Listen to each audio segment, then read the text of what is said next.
On va donc aborder la deuxième partie de la journée avec une présentation par Antoine Gattet, qui est donc juriste à Limousin Nature Environnement et par ailleurs administrateur de France Nature Environnement. Un exposé sur le droit minier, son évolution, puisqu'il y a tout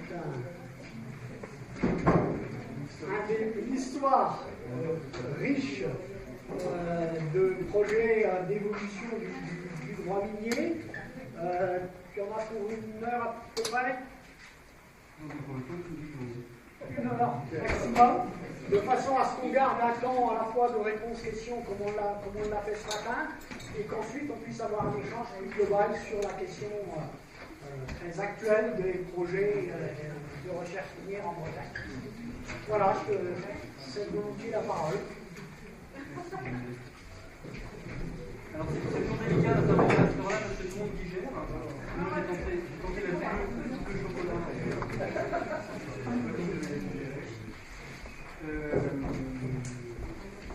Donc je suis Antoine Gattet, je suis administrateur de France Nature Environnement, je suis membre du directoire de réseau juridique de FNE, mais surtout je suis juriste local à Sources et Rivière de Limousin et Limousin Nature Environnement.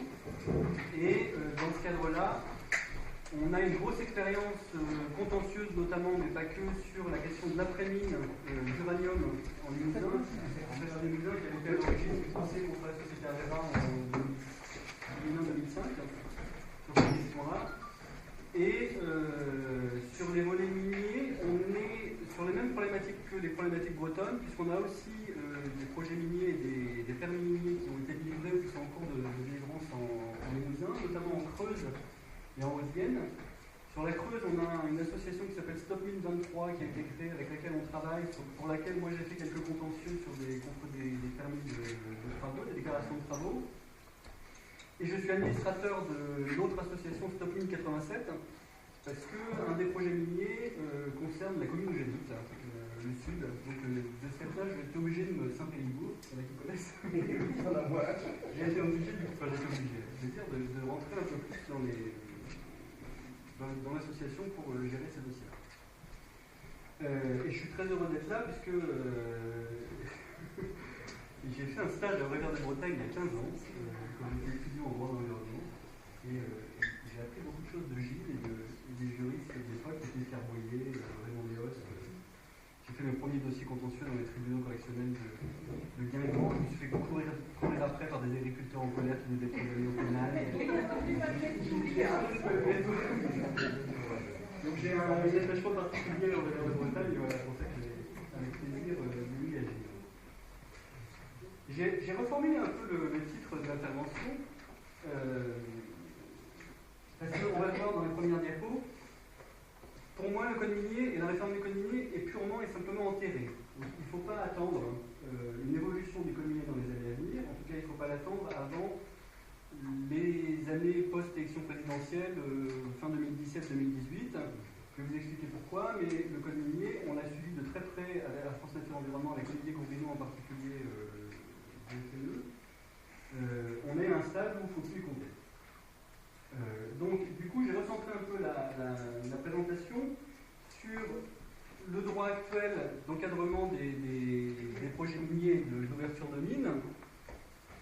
Quel levier d'action pour les associations? Alors, au début, j'étais parti sur un truc un peu théorique, mais après, en le faisant, j'en ai fait, vous allez voir, un véritable guide d'action pour les associations à tous les stades de la procédure, sur la base d'une expérience associative qui est la nôtre en Limousin, pour vous donner des pistes d'action. Alors après, à vous de choisir dans l'administration sur lesquelles vous voulez agir ou pas, mais en tout cas, vous montrer les pistes possibles d'action juridique sur ces questions-là et les points importants à bien maîtriser pour comprendre le processus d'autorisation d'une mine et d'abord du projet de travaux de recherche minière. Donc voilà, l'idée, vous allez voir, c'est vraiment... du coup, c'est assez engagé. Hein. Enfin, j'ai aussi une casquette universitaire, parce que je suis enseignant-chercheur à la fac de droit dans un master de droit de l'environnement. Je ne fais pas ça dans les masters. Par contre, je suis content de faire ça dans le cadre associatif. Alors, voilà les points qu'on va essayer de voir un peu ensemble. D'abord, la petite histoire de l'enterrement de la réforme du code minier. Ensuite, les principes et les insuffisances actuelles du droit minier. Et ensuite, en 3 points, les actions possibles au stade du permis exclusif de recherche minière, les actions possibles au stade des travaux de recherche et les actions possibles au stade de la concession. Je me suis arrêté là. Je n'ai pas fait les actions possibles au stade de l'exploitation minière, ni les actions possibles au stade du traitement post-mine, sur lequel il y a beaucoup de choses à dire aussi, mais je pense que c'est vraiment notre sujet. Et dans nos préoccupations ici, on est vraiment sur la question des permis de recherche et des premiers effets de ces permis de recherche qui sont les ouvertures de travaux de recherche. Donc, je me suis vraiment arrêté sur ça. Ce qui m'a beaucoup frappé dans ce qui a été présenté par le BRGL ce matin, c'est à quel point on est voisins. Alors, on ne l'est pas parce que j'ai quand même eu beaucoup de temps pour arriver jusqu'ici. Mais d'un point de vue géologique, vraiment, tout ce qui a été dit ce matin peut être dit sur le musée. Alors, pas sur les élevages, parce que là, vous êtes beaucoup plus performants que nous sur les mais sur le volet structure géologique, cours d'eau, problématique de cours d'eau, on a l'équivalent au BRGM en Limousin qui vient très bien aussi, qui nous a fait un peu la même présentation que ce matin, et on est vraiment sur les mêmes. Donc, on peut partager au moins ça sur notre problématique. Alors, j'ai fait quelques. Donc, c'est assez dense, hein, mais l'idée, c'est pas que. Oui. Est-ce qu'on aura une... Oui, bien sûr. Jules m'a demandé de vous la passer avant, mais je lui ai répondu que par expérience, je préférais que vous l'ayez ça avant, parce que tout le monde est en train de dire son papier, et puis on sait tout le monde en est, donc tout ça, vous l'aurez après.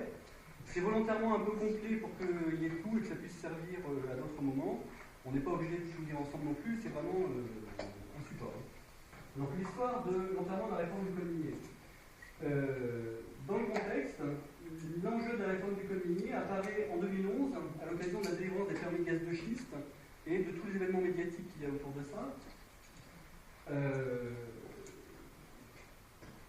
qui correspond en plus à la codification du droit minier. Et en codifiant le droit minier qui avant était dans une loi, quand on en a fait un code, donc on a mis le numéro de code des articles de loi, on a toiletté un petit peu le code minier, mais vraiment très peu. Et du coup, si on posait la question de ce droit, de ces demandes aboutissants et de ses objectifs en particulier. Vous le savez tous, l'acte fondateur de la bêtise de la relance du code minier, on la doit à notre ancien ministre du redressement productif, Arnaud Montebourg, qui, à l'occasion du comité pour les méthodes stratégiques d'octobre 2012, nous dit qu'il doit être possible de développer de nouveaux projets miniers en France. La France doit redevenir un pays minier. Il avait même été beaucoup plus loin à l'époque, puisqu'il avait proposé de transformer le BRGM dans un grand établissement public chargé de prendre en charge justement cette relance des projets miniers. Je pense qu'il n'a pas été beaucoup plus loin. Dans la foulée de cette annonce, dès octobre 2012, est constitué un comité informel TUO, du nom du conseiller d'État président de la 10e sous-section de la section du contentieux, quelqu'un de très bien, TUO, quelqu'un de très rigoureux, qui a commencé à travailler jusqu'en décembre 2013 sur un rapport sur la réforme du code minier. Et ce groupe de travail a tellement bien fonctionné, donc pour les ONG, il y avait FME, le VVF, les Amis de la Terre en particulier, nous a rejoint après l'Ingénieurs sans frontières, avec qui on a bien travaillé aussi. Et ce groupe a bien fonctionné et on est sorti un vrai projet de réforme du code minier. Ce n'était pas un rapport, c'était vraiment un projet de code, avec déjà les codifications et tout ça. Donc, un produit fini. Et à l'époque, on s'est dit, si ça passe, on révolutionne un peu quand même le droit minier, puisqu'il y a beaucoup de choses qui évoluent dans le bon sens. Vous verrez qu'on va réussir tout ça. Ségolène Royal arrive à l'environnement en avril 2014. La réforme du code minier, ça n'intéresse pas plus que ça. C'est plus sa priorité, on commence à plus en entendre beaucoup parler. Elle est même reportée à l'occasion du débat d'Emmanuel Macron par un amendement de son déduit. Et il faut attendre l'arrivée de Macron et puis le fait que Macron veuille se ressaisir de la situation pour que la question de la réforme du code minier soit remise sur la table. Donc c'est très récent, hein, c'était en janvier 2015. Sauf que Macron, je ne sais pas pourquoi, mais sans doute qu'il y a des pressions un peu des industriels du secteur minier. Le rapport TUO et son contenu, ça va trop loin. Donc il demande à ses services de lui rédiger un projet qui soit pas le rapport TUO. Ça a été très dur à cette époque-là parce qu'il y a eu beaucoup notamment de la part de TUO pour essayer de faire en sorte que son projet ne soit pas complètement enterré. Et on on s'est retrouvé avec un projet qui était vraiment loin des enjeux et qui n'était pas du tout à la hauteur de l'intégration d'environnement, notamment dans le droit public. Février 2014, est adoptée la stratégie nationale de transition écologique et on découvre la stratégie de Macron à l'époque, qui est de dire le code minier, c'est pas ça le plus important, on va plutôt aller vers une charte d'engagement des acteurs, notamment des industriels, ça c'est une idée des industriels, ne vous embêtez pas avec le droit, par contre on veut bien s'engager dans une charte. Donc Macron nous lance la charte de la ligne durable, de la ligne responsable, ça a changé plusieurs fois, en nous invitant, nous les associations et les ONG, à intervenir, et on a dit, bon, pourquoi pas, s'il y a une réforme du code minier ambitieuse, cette charte sera l'outil d'accompagnement de la réforme pour bien expliquer les enjeux de la réforme et tout ça. Sauf que très vite, on s'est rendu compte que, alors que la charte, les négociations pour la charte avançaient très vite, la question de la mise à l'ordre du jour de la loi de réforme du code minier avait complètement disparu. On a eu plusieurs rendez-vous, du coup, avec...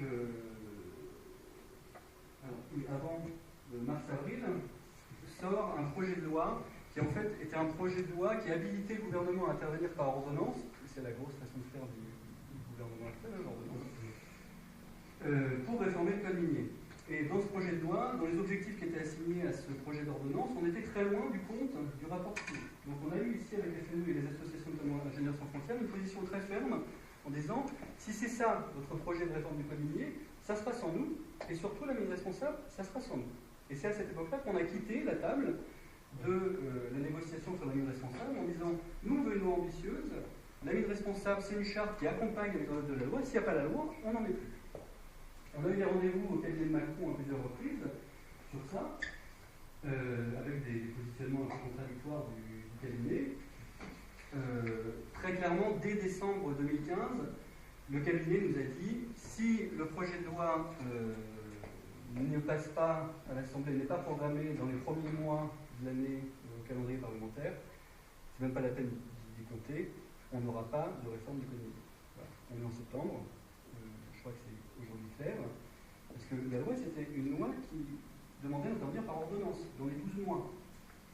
C'est-à-dire que si c'était arrivé en janvier, on aurait pu dans les 12 mois créer un texte.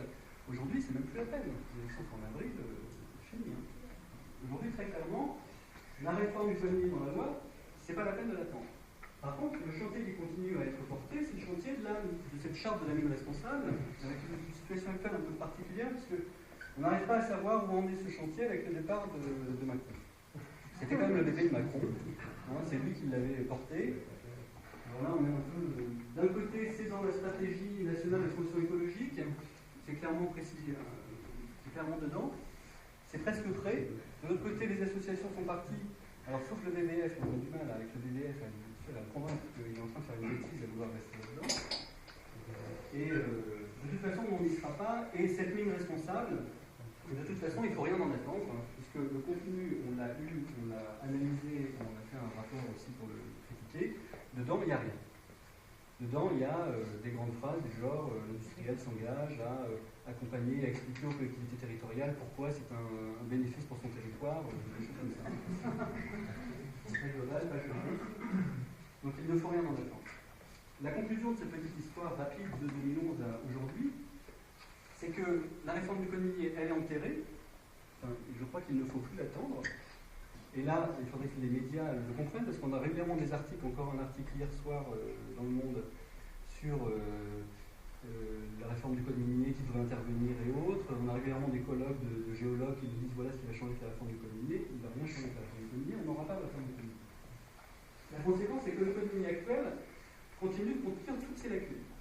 Et on les verra tout à l'heure, on verra historiquement pourquoi il est complètement à côté de la plaque par rapport aux enjeux environnementaux notamment. La troisième conséquence, c'est que la mine responsable est un outil de communication qui contient aucune obligation nouvelle et qu'il ne faut rien en attendre non plus. Si ce n'est se faire un peu berner d'un point de vue politique. Et à mon avis, ça n'ira pas non plus loin la mine responsable, puisque c'est tellement une charte des acteurs que si les ONG ne signent pas, le ministère ne fait pas bonne figure et c'est un échec du ministère que de faire valider une charte. Voilà. Encore que moi je reste prudent sur ce point-là parce que nous avons déjà fait le coup avec les potentiels de développement de l'hydroélectricité, où la Fédération de pêche FNE est sortie de la table, VNF est resté encore lui, et il s'en sert encore aujourd'hui pour dire, vous voyez, les acteurs troisième conclusion, c'est que la mobilisation locale est plus que jamais nécessaire pour dénoncer ne serait-ce que le cadre juridique dans lequel les permis sont actuellement délivrés.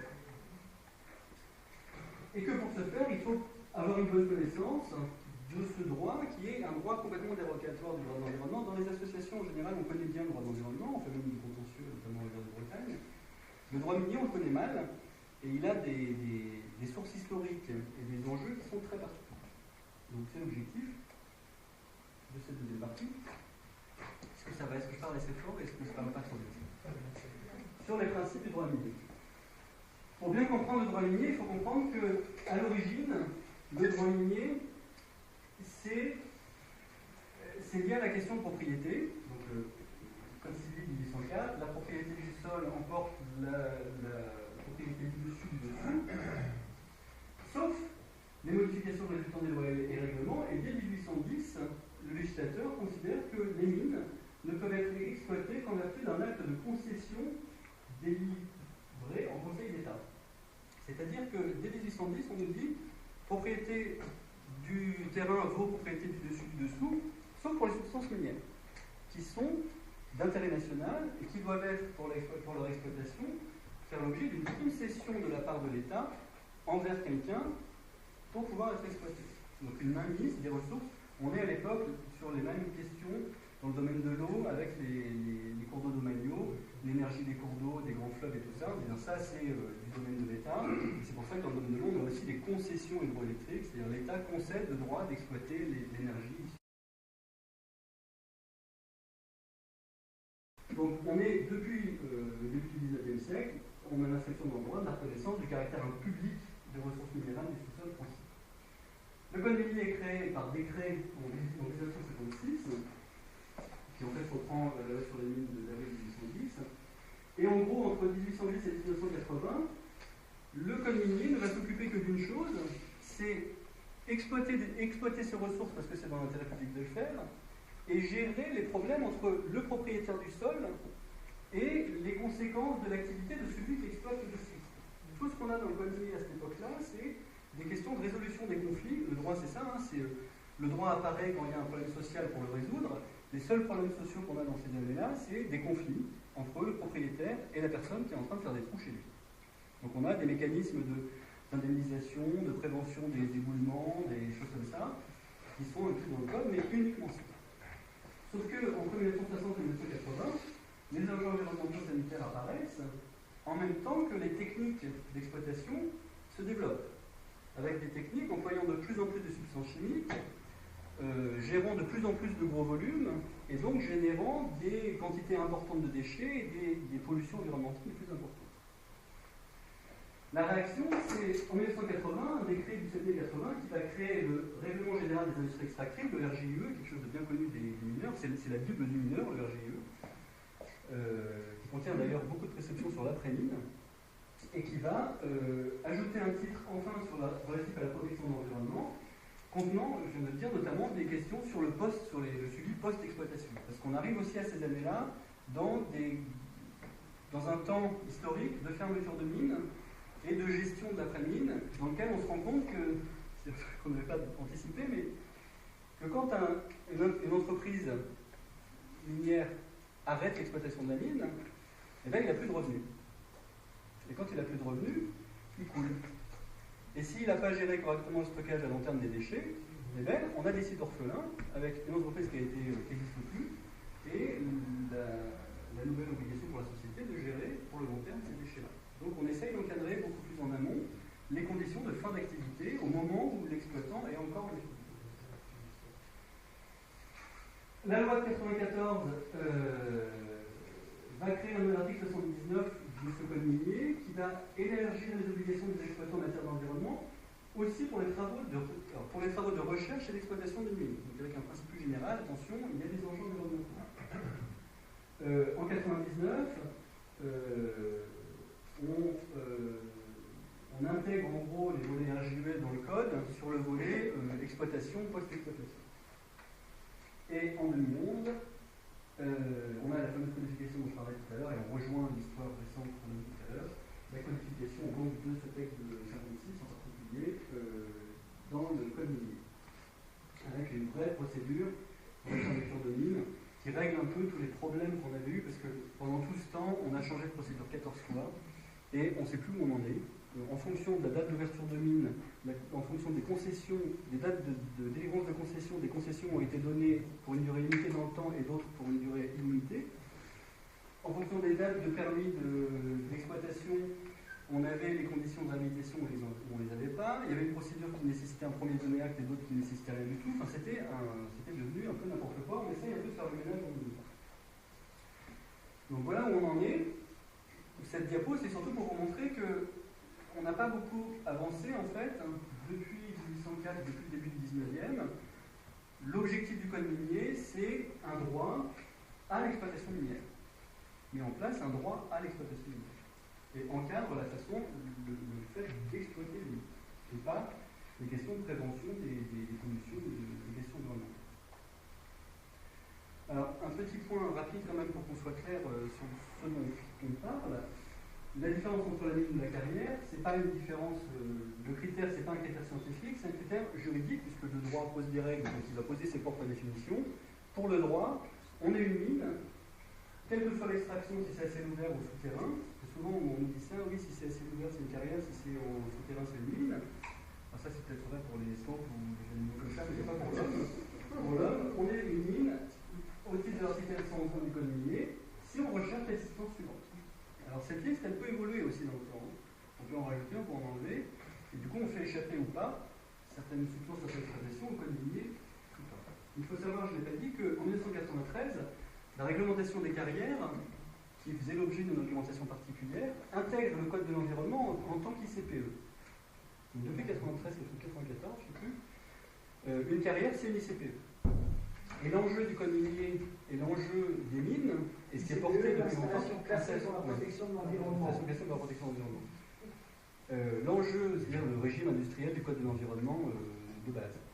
L'enjeu pour les associations depuis très longtemps, c'est que la mine n'est plus son régime dérogatoire au droit de l'environnement avec le code minier, mais intègre le droit des installations classées. C'est dans l'histoire. Les carrières l'ont fait. Les entreprises hydroélectriques l'ont fait. Pendant longtemps, elles étaient liées à la loi 1919. Très récemment, sauf pour les très grosses, on les a intégrées au code de l'environnement et maintenant, c'est des autorisations de loi comme les autres qui s'appliquent pour les entreprises hydroélectriques. L'histoire voudrait que les mines intègrent aussi le code de l'environnement comme une installation classée comme une autre. C'est-à-dire comme une entreprise qui peut avoir un effet sur l'environnement et qui doit prévenir ses effets. Donc voilà la liste des substances qui sont visées. Alors, on remarque qu'on a des substances énergétiques et des substances non énergétiques. Et on va avoir des enjeux très différents entre les substances énergétiques et non énergétiques.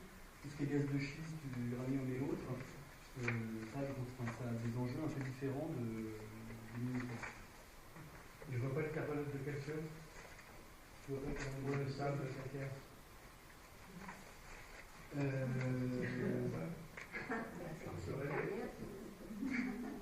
gratter, mais c'est une carrière. c'est pour les mines, une carrière. Oui, mais attends, le carbonate de calcium, c'est considéré comme minier. C'est une autorisation minière. Ah oui, c'est un minerai. Ça a intéressant, ça. On va voir, mais à gratter, mais on doit être quelque part, c'est très chiant. Les principes du droit minier sont au moins des préoccupations environnementales, c'est la grande confusion.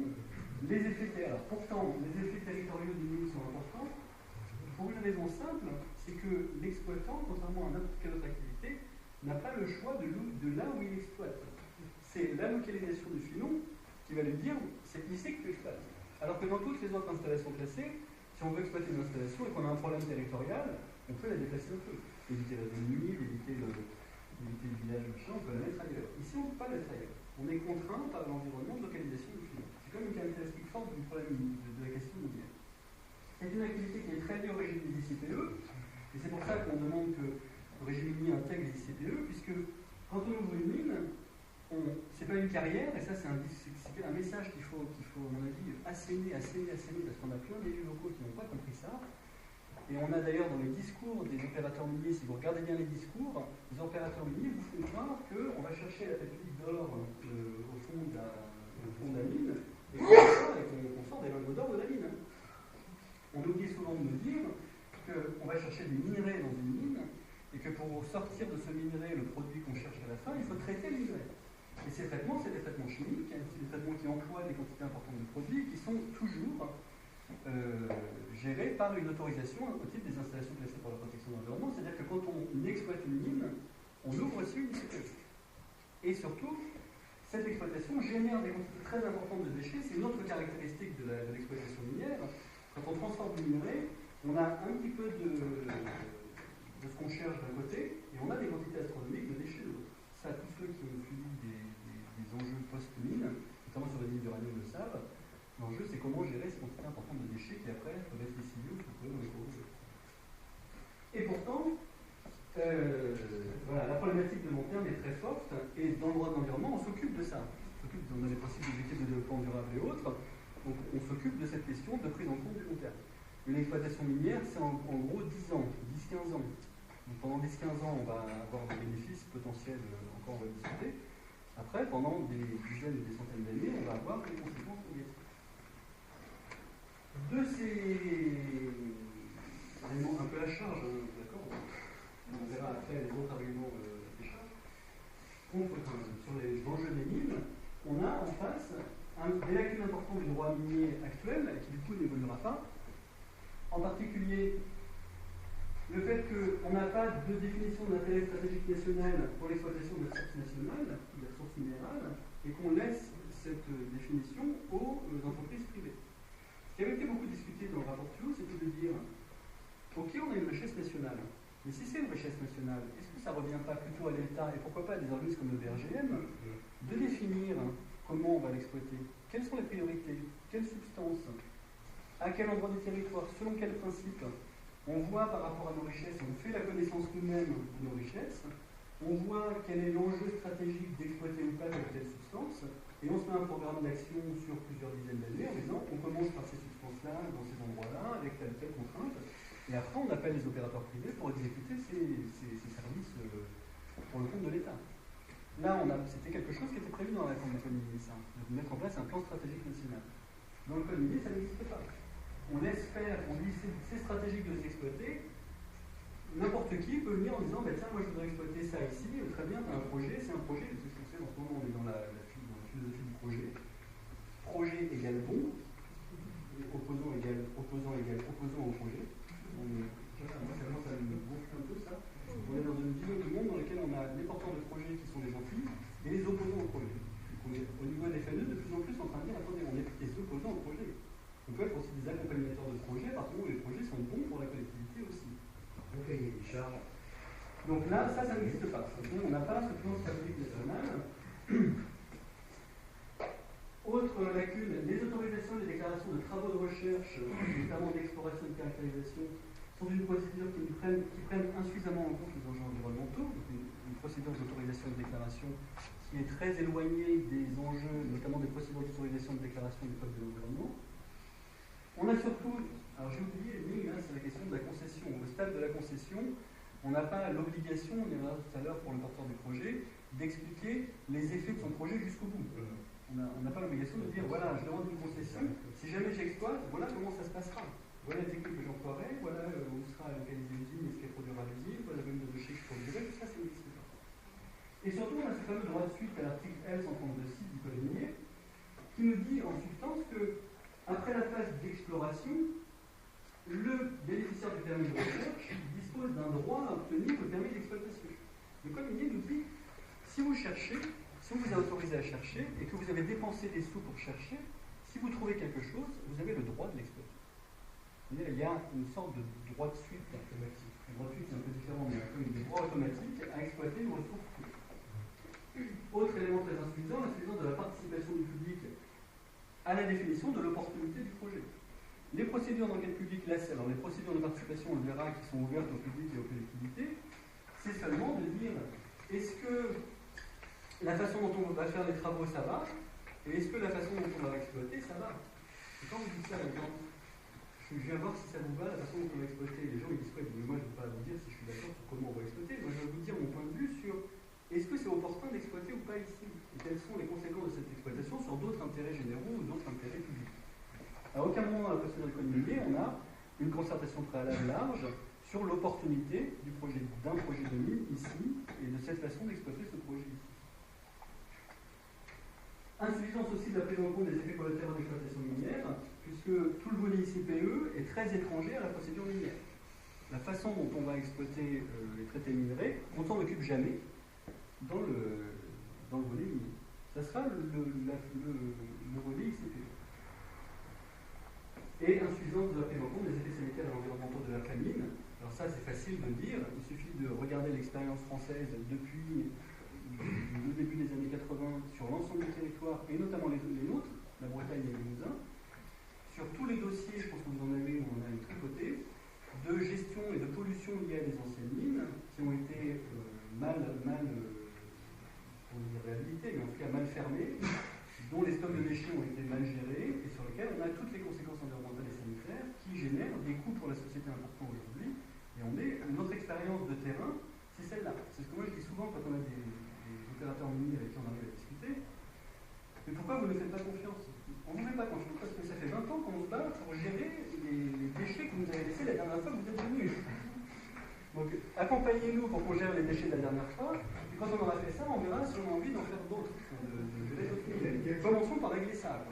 Vous mentionnez le L132.6, il faut passer avant par le L132.1, qui mentionne que quand il y a le délivrance de la concession, celui qui reçoit cette concession, il a des compétences et il y a un décret qui lui donne ces choses qu'il doit respecter. Donc c'est pas un blanc-seing, le concessionnaire ne va pas faire ce qu'il veut. On en parlera tout à l'heure, au moment de la concession. Non, mais on en parlera vous mentionnez le 102.6. On en parlera du dossier de concession. On en parlera tout à l'heure, d'accord.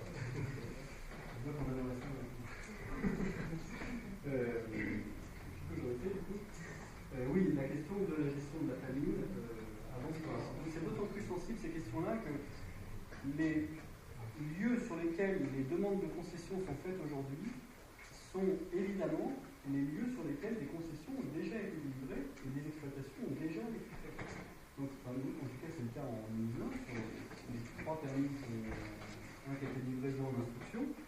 Ces demandes englobent des anciennes concessions sur lesquelles on a des problèmes. On nous demande de réouvrir des mines à des endroits où on n'a pas fini de régler les problèmes des anciennes mines. Et ça, le code minier. L'illustration, je suis désolé, on en a parlé un peu à midi. Je n'ai pas envie du tout votre sincérité, je crois qu'elle est vraiment complète, mais le fait de rappeler quand même que le BRGM conserve une fonction en matière minière. L'illustration de ces insuffisances de prise en compte de l'environnement, on les retrouve dans le document qu'a produit le BRGM en 2015, suite à une commande du ministère en 2012, qui va demander de faire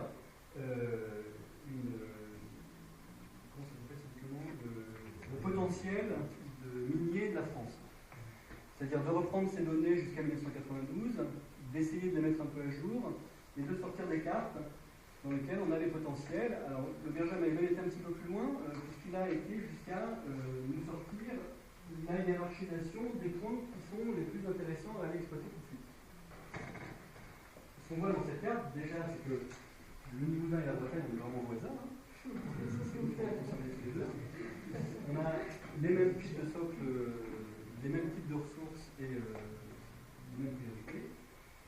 Et quand on regarde la hiérarchisation de ces enjeux, c'est une diapo BRGM, ça, ressources minières citoyennes en France, priorité des sites minières, hiérarchisation préliminaire des sites potentiels en fonction de l'intérêt économique, l'établissement des connaissances au potentiel géologique, la localisation du sujet dans un district minier connu. Les questions territoriales, environnementales, sensibilité, sites protégés ou je ne sais pas quoi, ne font pas partie des critères qui ont permis la délimitation de ces cibles minières prioritaires. Et pourtant, c'est là-dessus qu'on se base aujourd'hui et que les porteurs de projets privés vont se baser pour dire tiens, mais si je demande un permis sur le plan bleu, j'ai beaucoup plus de chances de l'obtenir puisqu'il a été ciblé par l'État, par le BRGM, comme étant une cible à faire. Ce problème-là, on l'a déjà connu en matière d'hydroélectricité. On avait beaucoup critiqué le potentiel hydroélectrique de la France, sur lequel qui a du coup évolué en prenant en compte les contraintes environnementales, en disant potentiel hydroélectrique de la France, voilà où est-ce qu'il faut mettre des barrages. Attendez, le potentiel hydroélectrique de la France, prenez en compte le classement des cours d'eau, prenez en compte l'interdiction de faire des barrages sur certains cours d'eau, et après vous sortez un potentiel.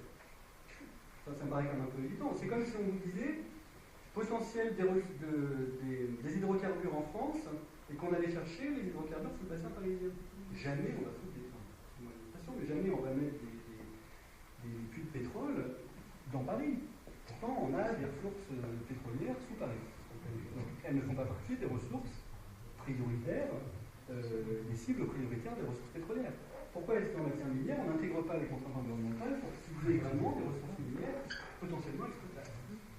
Donc le BRGM s'est occupé de ça, de cette carte, s'occupe de l'après-mine, c'est quand même un acteur important de l'après-mine en France, notamment l'après-mine d'uranium, et le BRGM, enfin le troisième nom parce que c'est l'IRSN et d'autres éléments miniers, et le BRGM va s'occuper de récolter les informations qui vont être récupérées par les opérateurs dans le cadre des permis de recherche actuels.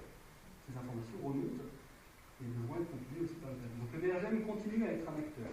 Plus l'acteur qu'il a été, c'est vraiment lui qui portait le projet, mais il continue à être un acteur. Donc c'est pour ça que ça serait vraiment bien que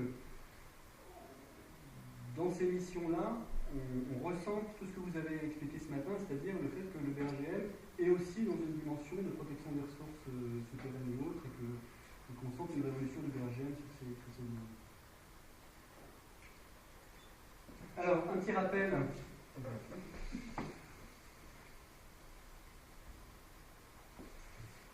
Des étapes de la procédure aboutissant à l'exploitation de l'île. Ça, en général, vous connaissez, mais c'est bien de le refixer. On commence par un permis exclusif de recherche. Le permis exclusif de recherche, juridiquement, c'est un titre minier. C'est-à-dire que ça va donner l'exclusivité sur une zone à un opérateur pour aller rechercher des substances. C'est un droit exclusif à rechercher des minerais sur un territoire donné. Ce permis est instruit par le ministère de l'économie et délivré par décret au régime ministériel pour une durée limitée, en général 5 ans. Renouvelable de fois par le voilà, donc effectivement c'est de 15 ans, mais la première est de 5 ans. C'est renouvelé quand même démontrer qu'on a effectivement commencé à chercher. Deuxième étape, des déclarations ou des autorisations de recherche instruites par la DREA, délivrées par le préfet, le premier type de recherche. Alors dans ces recherches, on aura en fait deux étapes. D'abord la reconnaissance et ensuite la caractérisation. Vous verrez tout à l'heure que c'est important cette distinction entre reconnaissance et caractérisation. Reconnaissance, c'est qu'est-ce que j'ai et où a priori j'ai telle ou telle substance. Caractérisation, c'est quelle est sa concentration, quelle est sa taille, quel est son potentiel, est-ce que c'est facile de l'extraire, dans la recherche, on a vraiment ces deux étapes. Et on verra qu'il y a deux procédures différentes. Ensuite, on va pouvoir demander une concession minière, c'est-à-dire un titre minier, qui va être un droit exclusif d'exploiter les filons découverts et caractérisés, qui est livré par le ministère de l'Industrie, pour une durée limitée aussi, alors, en général 30 ans pour les anciennes, mais là j'ai un petit. Je ne sais pas si j'ai pas été vérifié si c'est. En général, ces durées ne sont pas fixées par le code minier, c'est les usages. Elles sont demandées pour 30 ans et délivrées pour 30 ans. On a tendance à demander qu'elles soient délivrées pour un petit peu moins, quitte à ce qu'elles soient renouvelées. Après, une fois qu'on a la concession minière, des demandes, des déclarations d'autorisation d'exploitation minière.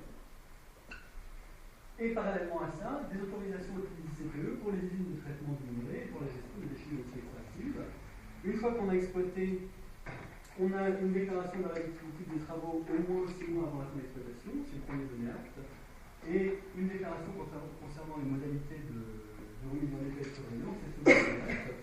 Puis le titre minier s'arrête et on a la police résiduelle des mines qui s'applique et on peut aller rechercher la responsabilité si on a des effondrements, des choses comme ça, pour apprendre on tombe dans la peine.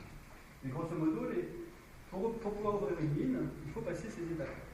En général, sur nos territoires, les enjeux sont sur le 1 et le 2. On en est là. Des questions, on a à ce stade? J'aimerais vous préciser, il n'y a donc pas d'étude d'impact préalable? Alors, c'est la question qu'il ne fallait pas poser. Merci d'avoir posé. Avant le 9 août dernier, j'aurais pu vous répondre de façon très simple. Depuis le 9 août, il y a eu une réforme de l'évaluation environnementale qui fait surnager un peu tout le monde, avec une petite régression quand même des exigences, avec une procédure un peu nouvelle et puis des conditions de nécessité d'études d'impact ou pas qui ont changé. Donc j'ai pas eu le temps de faire l'analyse, on l'a pas encore faite, sur les conséquences que ça avait sur les déclarations de travaux et des choses comme ça. Le principe, c'est que quand on est sur une déclaration, il n'y a en général pas d'évaluation d'impact, si ce n'est des évaluations obligatoires si on est dans un cycle Natura 2000 ou à proximité d'un cycle Natura 2000. Quand c'est des autorisations préalables, jusqu'à présent, on avait une évaluation n'ont pas le préalable nécessaire. Je ne suis pas sûr qu'elle subsiste dans tous les cas.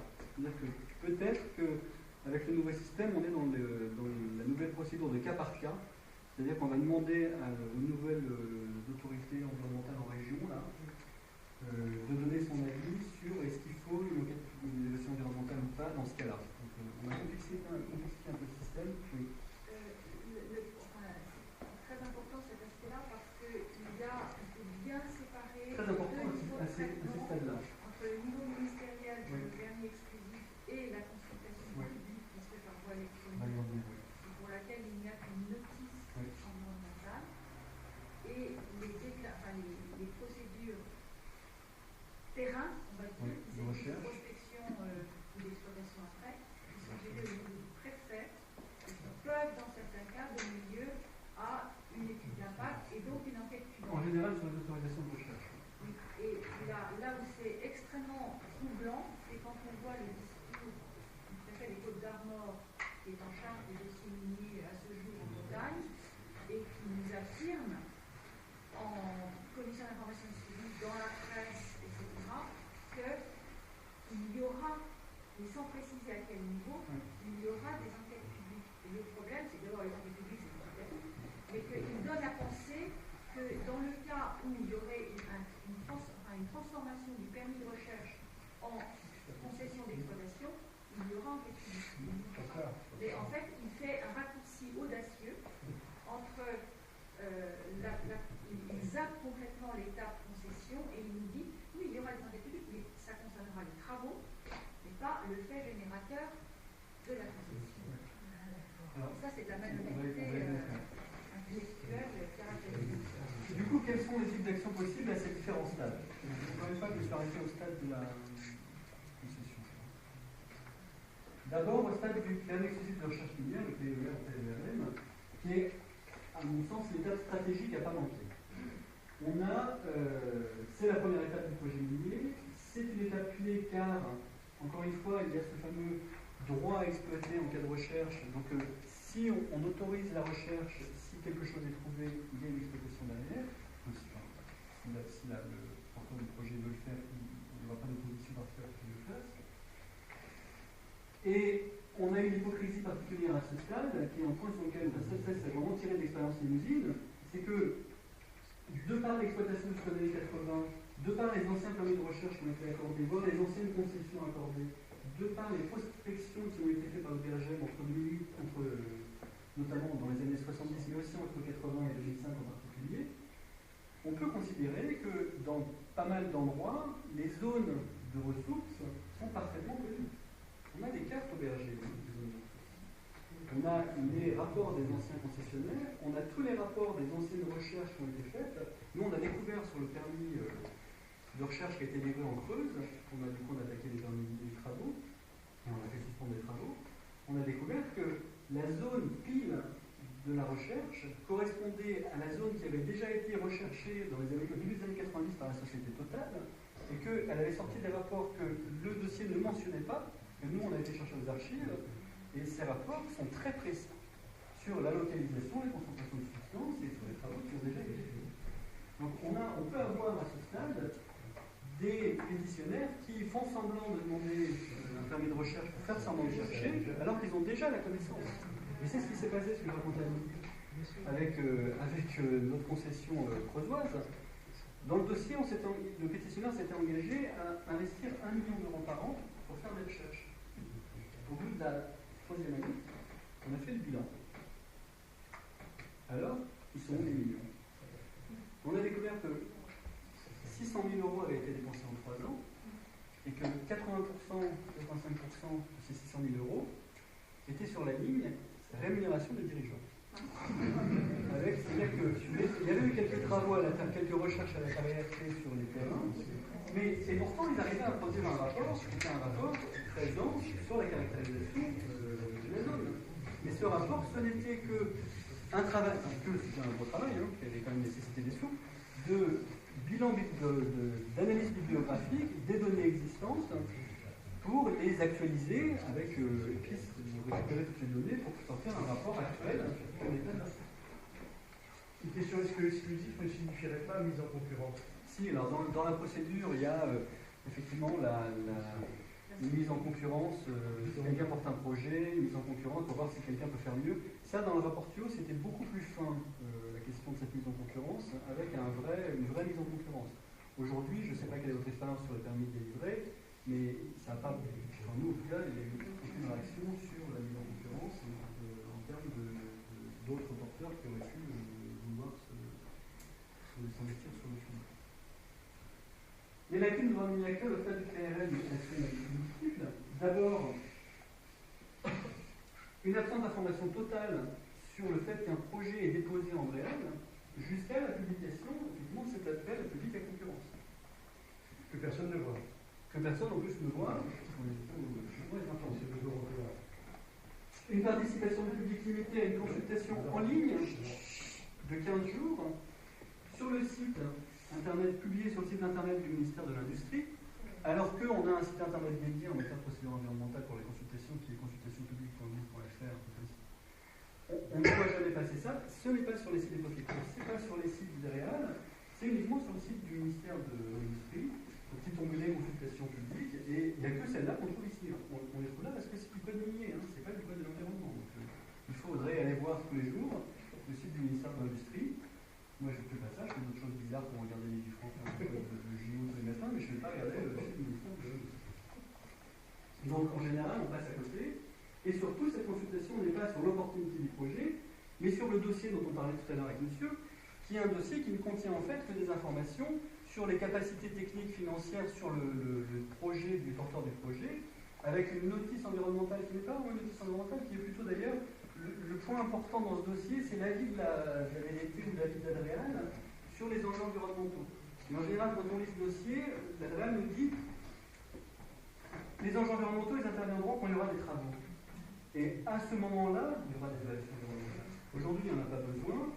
On peut lui rappeler que, attention, là où vous allez exploiter, il y a un site Natura 2000, nous on a le pompon là dans la Creuse, réserve naturelle nationale, site Natura 2000, seul système aquifère d'eau souterraine exploitable sur la Creuse, avec un truc assez particulier qui permet d'avoir une ressource en eau.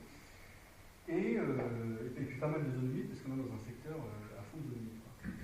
Dans la notice de Réal, c'était pas vu du tout par le porteur du projet d'ailleurs, qui est resté sur un dossier très technique en remplissant les cases de ce que demande le raisonnier, dans le décret en l'occurrence. C'est la Réal qui dit j'attire l'attention de monsieur le ministre sur le fait que ça serait bien de prévenir le porteur du projet qu'il y a quelques zones sensibles ici, qu'à l'occasion des travaux, il faudrait qu'il soit attentif.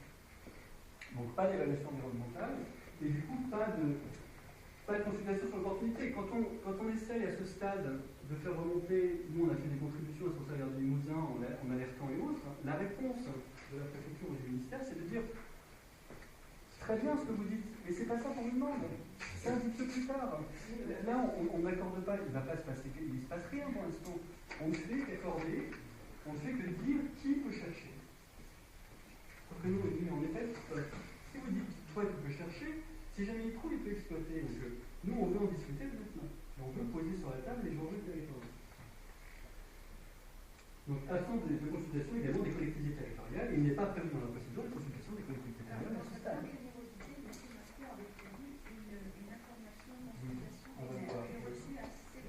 Mais c'est pas le droit, ça. Les gens vont venir parce qu'effectivement, c'est ce qui s'est passé aussi chez nous. Donc l'argument passé à l'administration à ce titre-là, c'est de dire qu'il ne s'agit que d'accorder une personne morale de rechercher la substance, c'est dans l'intérêt national de connaître la richesse, c'est d'abord pour faire des inventaires, ils sont bien sympas, ils le font à notre place, c'est eux qui dépensent les sous, on ne va pas leur dire non. C'est un peu ça, l'idée. Donc les travaux d'exploitation et de recherche, ceux qui peuvent avoir un impact environnemental, ça sera pour après, et vous inquiétez pas, on les associera après largement pour pas qu'il y ait d'impact environnemental. Oui, vous faites naître une vocation. La dernière paragraphe, il ne s'agit que d'accorder à une personne morale ou ça peut être plusieurs personnes morales. Si j'ai demandé à chercher du quartz, par exemple. Et vous, alors, il faut savoir que je ne l'ai pas abordé, mais ça peut être une stratégie aussi. Le propriétaire du terrain, il faut demander. Il est un peu prioritaire à pouvoir demander, lui, à pouvoir faire sa recherche. Le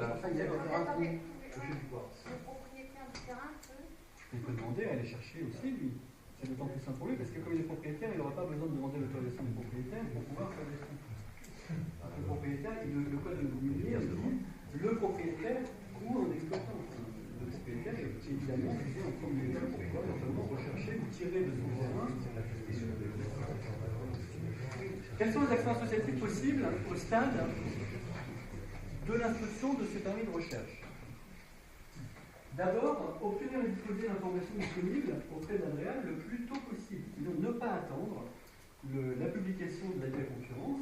À partir du moment où un document définitif est déposé sur la table d'un agent d'Adréal, c'est un document public communicable. D'accord? Comment? On n'arrive pas à les avoir. Il faut avoir des oreilles à l'Adréal, il faut pourquoi pas. Alors vous savez que la jurisprudence là-dessus, notamment de la commission d'accès aux documents administratifs, c'est beaucoup assoupli récemment. La CADA. Maintenant, vous pouvez demander une information en matière d'environnement sans viser un document précis. Donc,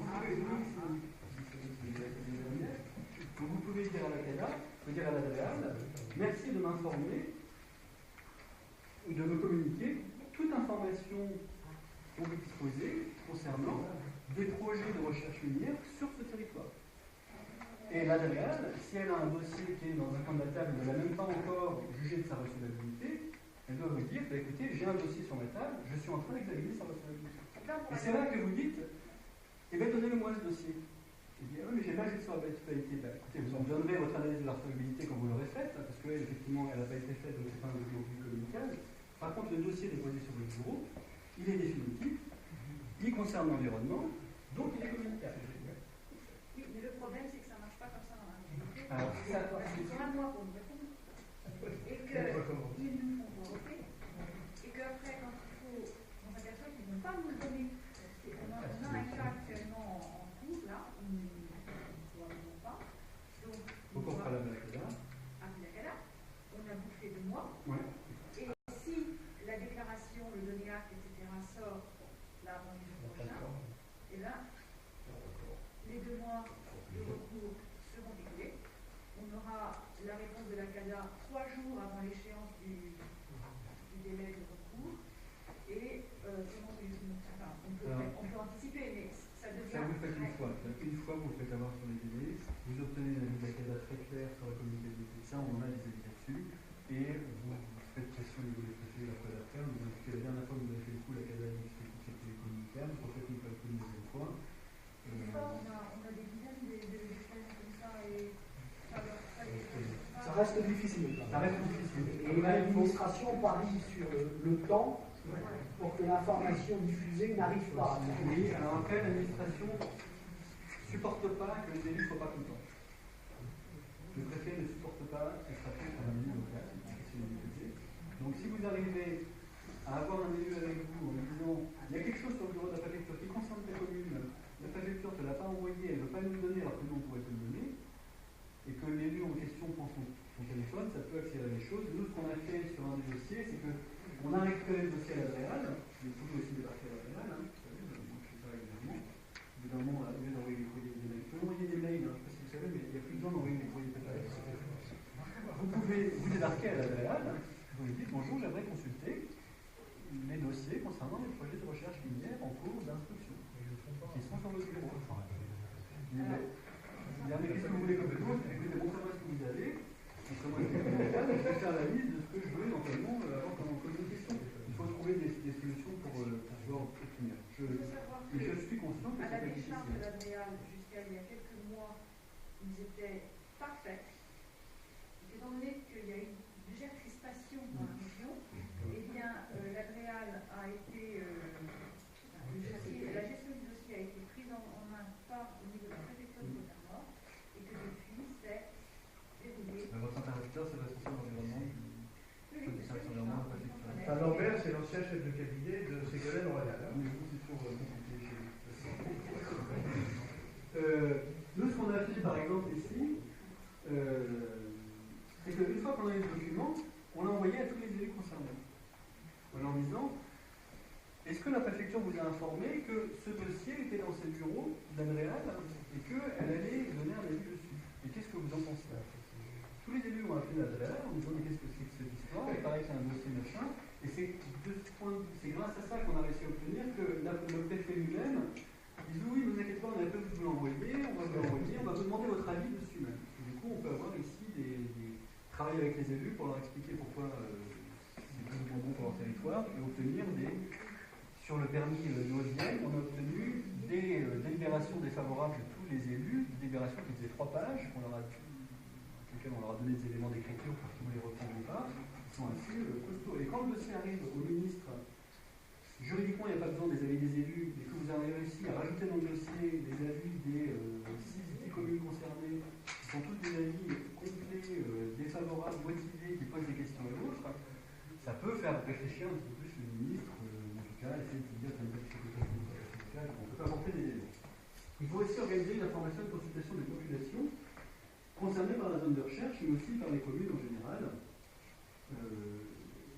en leur expliquant qu'une zone de recherche, c'est une zone potentielle d'exploitation future, et les effets que ça peut avoir. En général, c'est facile d'organiser une information, puisque les populations locales connaissent en général les effets des anciennes mines, et comme c'est au même endroit, en général, c'est simple de les sensibiliser.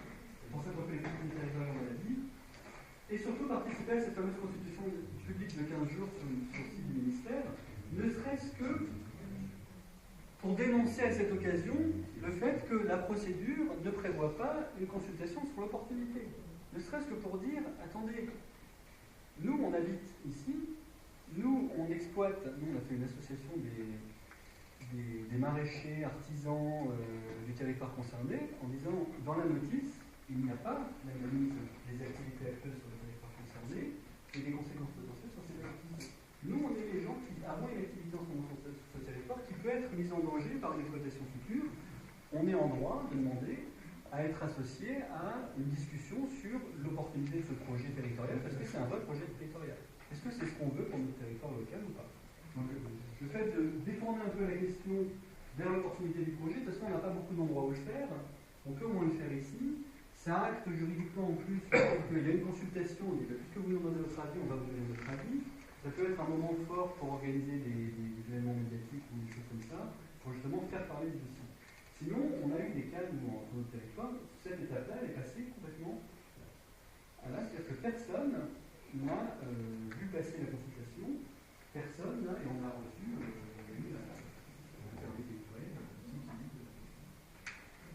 c'est quand même un titre minier juridiquement, c'est pas rien, hein, c'est pas juste.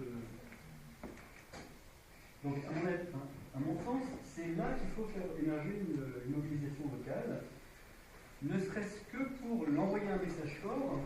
Ce dossier est source d'insécurité juridique et technique pour les financeurs. Les financeurs du dossier, ou les préfets, ils n'aiment pas que ça parte en couille. Et les financeurs, ils n'aiment pas qu'il y ait un danger contentieux et une instabilité juridique des cas. Donc plus vous en faites, et plus vous marquez le fait que sur ce dossier-là, il y a de l'instabilité. L'instabilité, elle vient des acteurs locaux qui vont faire des recours, qui vont... Oui, sur la consultation publique, je m'interroge sur le fait, est-ce qu'on va donner tous les éléments tout de suite, parce que sinon après, on n'a plus rien, quoi. Est-ce qu'on va vraiment tout dire lors de cette consultation? À mon avis, on doit garder quand même des arguments vers nous, parce que sinon on dévoile toute notre stratégie. C'est un vaste débat, mais je crois que... Ouais, je m'interroge un peu là-dessus, parce que finalement, quand on voit la consultation publique de Lockenwald, il y a 5000 personnes qui sont opposées, une qui a été pour. En gros, le résumé, c'est tous ceux qui étaient contre le projet n'ont rien compris. Oui, mais c'est là où il faut être bon pour expliquer, pour avoir des arguments qui sont des arguments là-dessus, un peu clairs. Encore faut-il avoir le temps de préparer ça, parce que les ont lieu. Et j'ajouterais qu'en plus ces consultations publiques par Internet ont lieu dans les zones rurales, où sont sous-tendent des populations assez âgées qui ne maîtrisent pas forcément l'outil. Oui, bien sûr. Et des zones blanches où Internet passe pas. Et c'est le rôle des associations d'aller vers les populations pour leur expliquer les enjeux et tout ça. Il faut montrer qu'en face, il y a des gens sérieux. Et plus vous avez des associations qui... C'est ce que nous, on dit souvent au collectif, on en parlera tout à l'heure si vous voulez, mais les collectifs locaux, souvent sur ces projets-là, il y a des collectifs qui se créent. C'est-à-dire des personnes qui disent, nous, on ne veut pas faire une association qui s'enrichit, et puis après on va être fiché par la préfecture, on veut créer un collectif parce que du coup on sera beaucoup plus libre. Très vite, c'est le bazar. En général, au bout d'un mois, ça implose totalement parce qu'il y en a deux qui ne sont pas d'accord, et puis il y en a un qui a pris une position dans le collectif. Ça, c'est l'expérience de terrain de construction, tout le monde a vécu ça. Il faut, sur ce point, doit, à mon sens, être beaucoup plus carré. Il faut créer une association. Une association, dans la loi 1901, c'est au moins 2 personnes, un objet statutaire, point. On n'est pas obligé d'avoir un président, un trésorier, machin. Hein. Vous pouvez faire une association très souple. Et il faut, une fois que vous avez votre association, avec une association, vous avez une personne morale, vous êtes identifiable. Et vous êtes identifiable par les pouvoirs publics qui ont un interlocuteur unique, et pas les 20 membres du collectif non plus. Vous avez la possibilité d'être non plus comme une personne morale, et surtout, vous pouvez discuter avec les autres structures qui sont reconnues des pouvoirs publics en matière d'environnement notamment, comme Aurélien de Bretagne, comme Bretagne Vivante, comme je ne sais pas, n'importe quelle grosse association pour cet environnement ou autre. Et puis vous pouvez la LPO, vous pouvez vous dire, voilà, on n'est pas tout seul, notre combat est soutenu par des organismes reconnus d'utilité publique, reconnus d'intérêt général, donc on n'est pas des riverains qui se battent pour votre champ, on se bat pour l'intérêt de notre territoire, on se bat aussi pour notre champ, et c'est légitime, hein, mais on se bat en plus pour l'intérêt général local. Bon, après, ça c'est des... Donc, vous encadrez, mais vous avez de la compétence à disposition. La deuxième étape, c'est les travaux de recherche. On discutera après si vous voulez que je fasse. Vous m'avez dit qu'il y avait combien de temps? Une heure.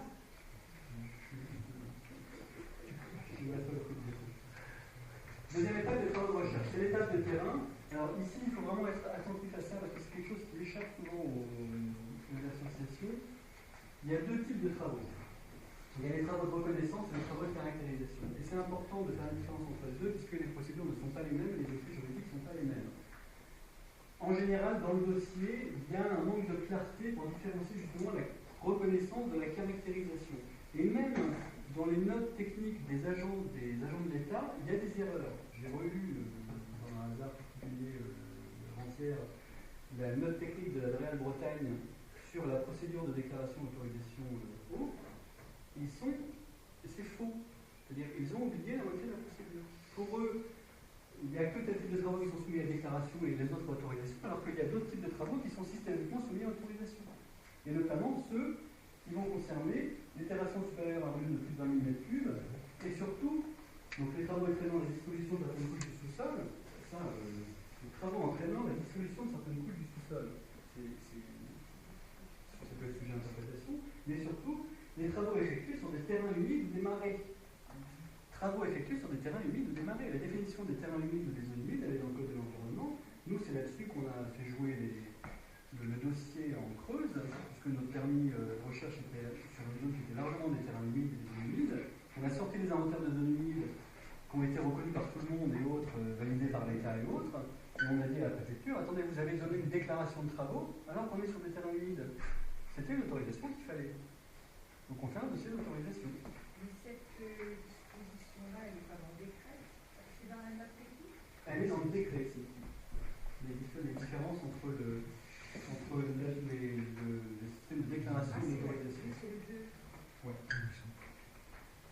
Et deuxième point, ça c'est pour les travaux de reconnaissance, déclaration sauf si plus de 100 mètres de profondeur, etc., notamment cette disposition sur le terrain humide, mais pour les travaux de caractérisation, c'est une autorisation dans tous les cas. Et quand vous êtes dans un dossier, vous arrivez à démontrer qu'en fait, la connaissance des sites, elle est déjà existante, parce qu'il y a déjà eu des recherches, parce que dans les données du BRGM, on sait très bien ce qu'il y a, et que du coup, les travaux qui sont nécessaires, c'est plus des travaux de reconnaissance, c'est des travaux de caractérisation, il faut faire un dossier de demande d'autorisation. Donc on peut titiller ici le dossier du pétitionnaire en disant le pétitionnaire n'est pas clair. Est-ce que c'est de la reconnaissance ou de la caractérisation? Le pétitionnaire va toujours vous dire c'est de la reconnaissance. Si vous mettez en face le fait que la connaissance on l'a déjà, et sur quel point il améliore la reconnaissance, est-ce qu'on est appelé sur la caractérisation, vous pouvez pousser à ce qu'il y ait plutôt une autorisation. Par contre, cette distinction-là, qui est présente dans le décret, mais aussi dans la note technique de mars 2015 sur justement ce qu'il faut entendre par reconnaissance ou caractérisation, ça les syndicats ils ne la connaissent pas. Donc mettez-leur souligner aussi ça, cette note technique et ce dispositif. La note technique en appréciation sur Internet. Oui. Quand vous tapez note technique, vous la trouvez. C'est des notes techniques, c'est comme des circulaires et autres. C'est pas opposable à nous, mais c'est opposable à l'autorité administrative. Après, la législation, ça peut devenir un vice de forme, ça. Ouais, non, ce qui devient un problème, c'est que si il y a une déclaration pour des travaux de reconnaissance, mais qu'en fait, les travaux qui sont faits sont des travaux de caractérisation. On est dans le cas de travaux autorisés qui sont exécutés sans autorisation, des travaux qui sont exécutés sans autorisation requise. On est dans le cas des systèmes de mise en demeure et de sanction. Alors, la question ne fallait pas poser non plus. Les systèmes de mise en demeure et de sanction, c'est ceux du code minier. Et les sanctions du code minier, elle n'est pas violente. Hein. C'est la même chose. Hein. Si, on va revenir juste après. Donc là, le vrai problème, c'était la question de l'absence d'évaluation environnementale, comme on l'a dit tout à l'heure, à ce stade, notamment si on est dans les cas de déclaration de travaux. Et très souvent, le pétitionnaire va s'arranger pour monter son dossier pour dire c'est juste une déclaration, parce que c'est juste des travaux de reconnaissance à faible profondeur, un peu localisés, je ne sais pas. Si tu peux laisser la diapo précédente, parce que ça concerne particulièrement le territoire.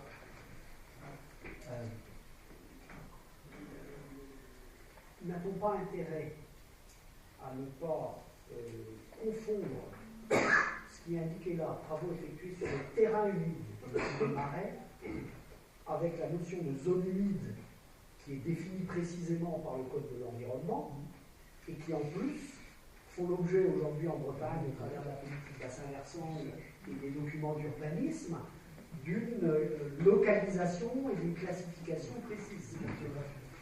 Mais les terrains humides sont en surface largement supérieurs aux zones humides inventoriées. On a des terrains humides qui ne sont pas toujours classés comme zones humides. Alors là, on peut... Et je pense que c'est important qu'on garde cette définition qui est dans le texte de terrain humide.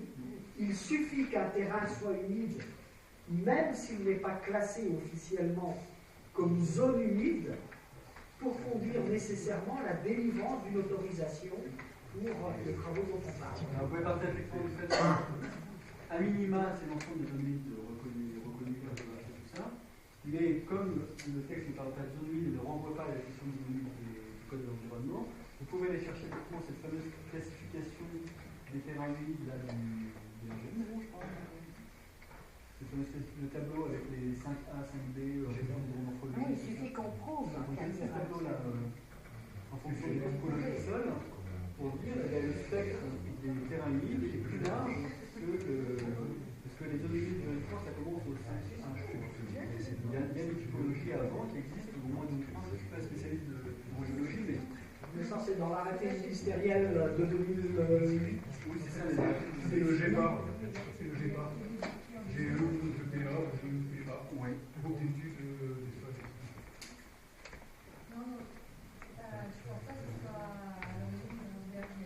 Non, c'est pas Non, c'est un arrêté du ministère de l'Environnement qui fixe la typologie des zones humides et qui obéissent à un certain nombre de critères. Je dis que les zones humides, au-dessus du droit, c'est celles qui vont de 5A à je ne sais pas combien, mais vous avez les zones typologiques qui peuvent effectivement dire que c'est pas la zone humide, mais c'est un terrain humide qui est dans la typologie. Et ça, c'est assez facile avec une carrière et puis un bon hydrogéologue pour caractériser le sol. Et puis, C'est gros, d'études, depuis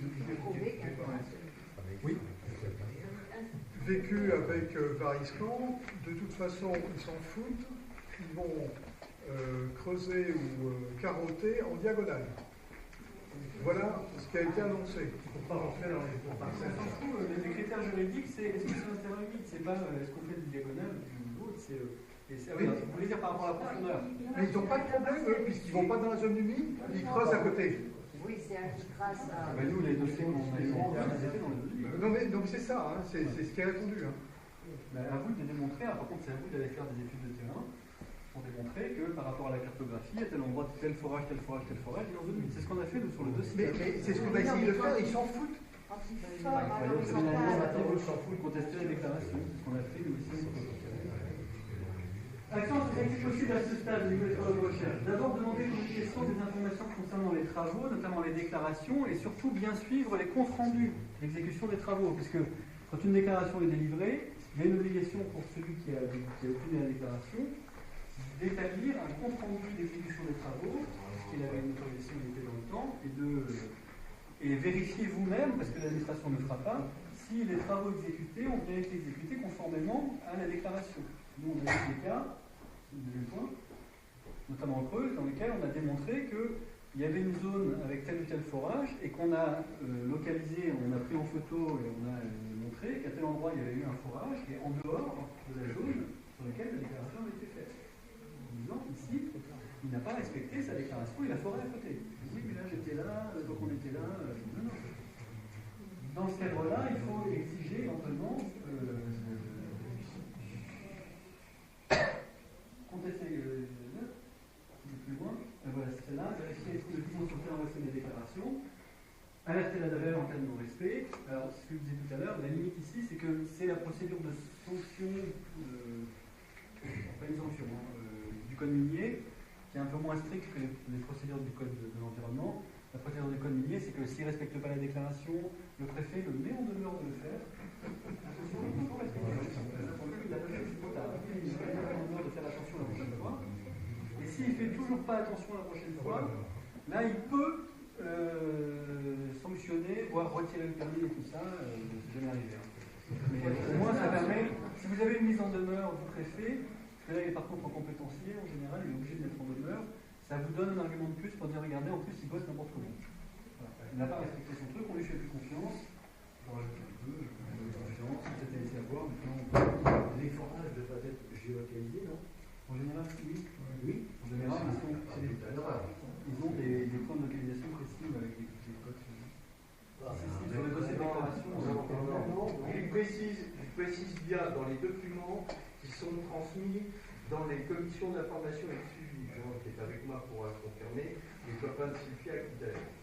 Il donne un maillage indicatif tous les 200 mètres, en précisant que si effectivement il tombe sur une zone humide, il se décale, il peut manquer certains points, c'est pas gênant, ils peuvent se décaler de 50 mètres, et d'ailleurs ils utilisent cette imprécision de localisation, disant, vous comprenez, supposons qu'il y ait quelqu'un qui a un jardin qui ne veuille pas qu'on rentre chez lui parce que notre loin est chez lui, bah comme ça c'est pas grave, on se décale de 50 mètres et on aura quand même notre prélèvement. Alors c'est à ce stade qu'il faut exiger de la part de la DREL une instruction un peu plus sévère, en disant il y a des critères, notamment il faut une déclaration, une autorisation de 5 milieux humides, il faut qu'on sache où va avoir lieu le forage pour pouvoir voir si on est bien sur la liste de déclaration de l'autorisation. Quand on parle de forage, on ne parle pas de la même chose. Parce que là, ce sont des sondages de la carrière. Donc vous parlez, ce ne sont pas les forages en profondeur. Ouais. Avant d'arriver au forage en profondeur, il faut déjà qu'il se fait ce sur quoi on va devoir intervenir avec Jean, la recherche aéroportée par Skytel, sur lequel aujourd'hui aucune information technique n'existe en termes de santé publique. Et c'est là-dessus qu'on va essayer de coincer s'il faut une réunion d'information. C'est seulement sur la base de on a repéré quelle cible que là on passe à la deuxième étape, forage de 600 mètres, etc. Et cette fois-ci, là la localisation, c'est... Oui. Après, c'est des pistes, c'est des pistes liées à notre expérience de terrain et liées à l'application du droit et aux points particuliers du droit sur lesquels on peut jouer. C'est pas exhaustif, donc effectivement, il y a en fonction des... Là, ce qui est important surtout, c'est la question de la distinction entre la reconnaissance des caractérisations, parce que là, on peut titiller un peu les porteurs de projet, la DREL dans son instruction.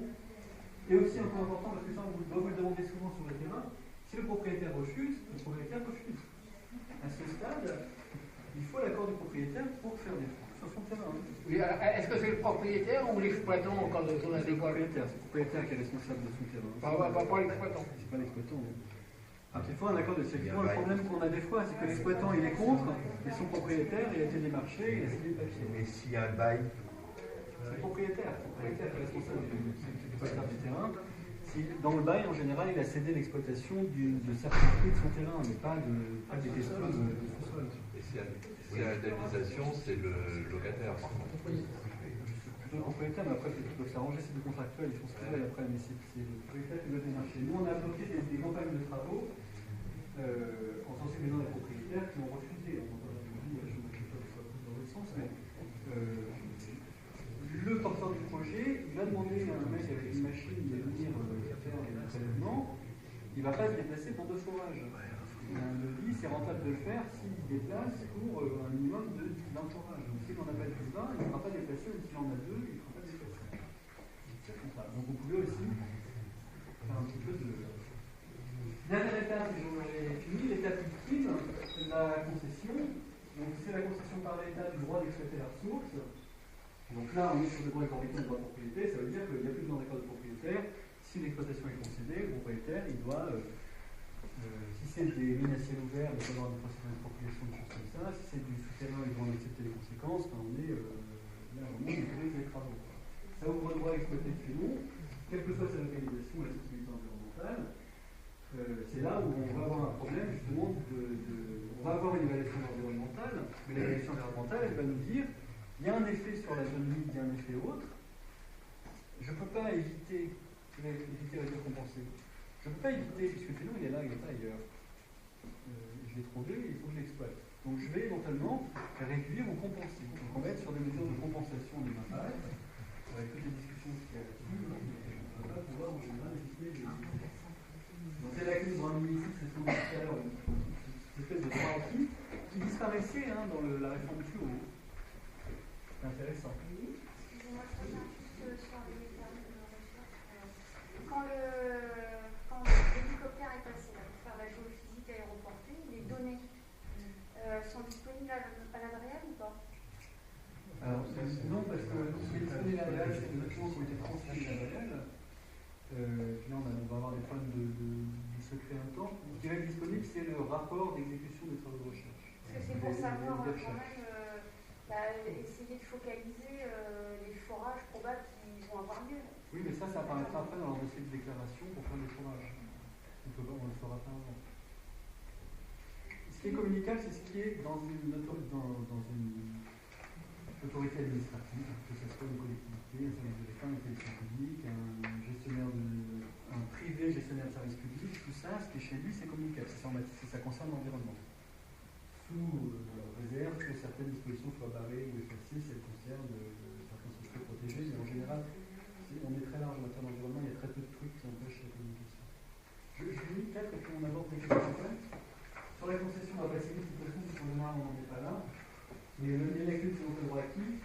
Une enquête publique qui va avoir lieu quand même sur la concession, mais qui va arriver trop tard, puisque l'enquête publique, elle va encore une fois pas avoir pour objet, et c'est jamais été l'objet d'enquête publique d'ailleurs, de consulter le public sur l'opportunité du projet, ça va être simplement de consulter le public sur la façon dont le projet va se réaliser. C'est là le gros malentendu entre le public et la précédente enquête publique d'ailleurs, depuis très très longtemps. À ce titre-là, la loi démocratie de proximité, l'ordonnance, qui est sortie cet été, ouvre des nouvelles procédures de concertation amont. Alors il faut qu'on analyse aussi, voir si ça peut s'appliquer au premier degré, mais c'est pas sûr, avec des saisines possibles par des associations agréées, des choses comme ça. Donc c'est quelque chose qu'il faudrait qu'on gratte ensemble là, pour voir si on peut utiliser ces procédures. Des lacunes surtout importantes en termes de gestion d'opérations globales. Ce qu'on déteste en droit de l'environnement, c'est le tronçonnage des dossiers. Notre-Dame-des-Landes, par exemple, c'est un très bon exemple de tronçonnage des dossiers. On parle de l'aéroport, mais on ne parle pas des gares ou des voies nouvelles pour desservir l'aéroport et tout ça. Alors que l'impact global du projet doit s'analyser de façon globale. Là, c'est pareil, l'impact du projet doit être global. C'est-à-dire pas uniquement l'ouverture de la mine, mais aussi l'usine de transformation, la gestion des déchets, la gestion du long terme, la réhabilitation, tout ça. La crise de transition, et ça, c'est réglé par le fait de remettre les exploitations minières dans le droit des ICPE. C'est-à-dire d'arrêter ce code minier sur ces données-là et de considérer qu'une mine, c'est une installation classée. C'est pas la voie qu'on prend. Et surtout, la crise en termes de développement du plan environnemental et sanitaire, l'exploitation dans toutes ses dimensions. Donc les points d'action possibles.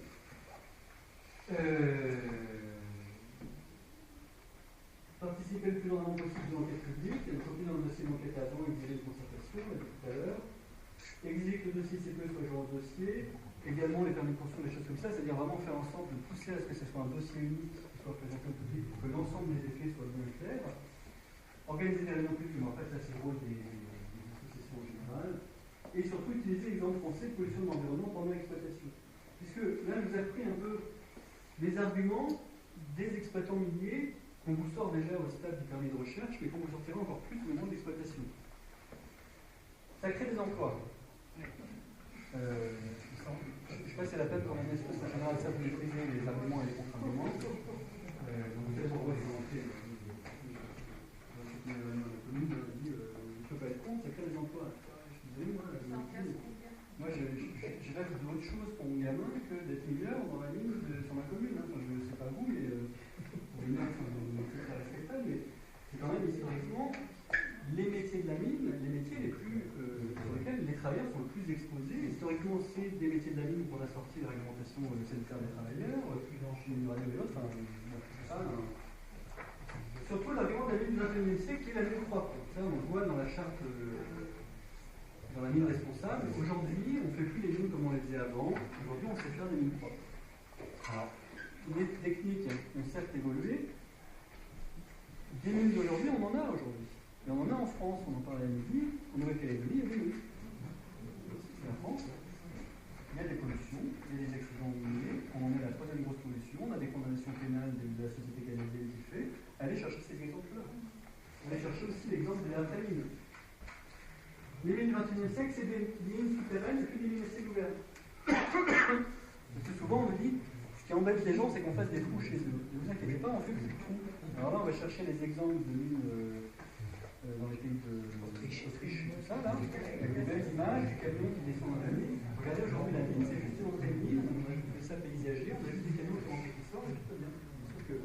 Sauf que ton appareil photo, et puis montre-nous l'usine de transformation, l'état de déchets, tout ça. Voilà, vous prenez les photos aériennes de ces sites-là, et vous verrez l'ampleur de la... Et les plus participatifs et proches du territoire, alors là c'est complètement faux. Ça aurait été vrai si on avait une réforme économique, parce qu'effectivement on réformait un peu le volet participation du public et enjeux territoriaux dans la définition de l'opportunité d'un projet minier, mais ce n'est pas le cas aujourd'hui au code de l'environnement. Et surtout cette fameuse nécessité économique d'exploitation de la richesse nationale.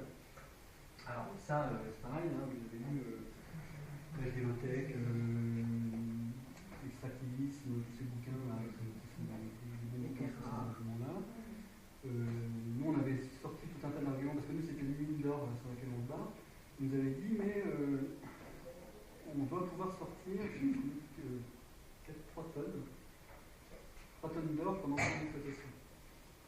On avait dit, mais si vraiment on a besoin de 3 tonnes d'or, on va dans le coffre de la Banque de France, le premier arrondissement de Paris, on a une métier qui attendent sagement, qui ne savent plus rien, parce que c'est plus, pendant longtemps c'était les talons, les monnaies, machin, mais c'est plus le cas depuis un certain temps, donc c'est que de la refuge de matière, mais c'est vraiment de la matière dont on a besoin, on en a déjà. Laissez-nous tranquille, allez en prendre 3 sur les 4000 qu'il y a dans la Banque de France, et puis nous la paix, quoi. On peut aussi développer des montages pour les faire en général. Conclusion générale sur tout ça. L'action associative, elle est essentielle pour ces projets et elle est, à mon sens, essentielle en tant qu'action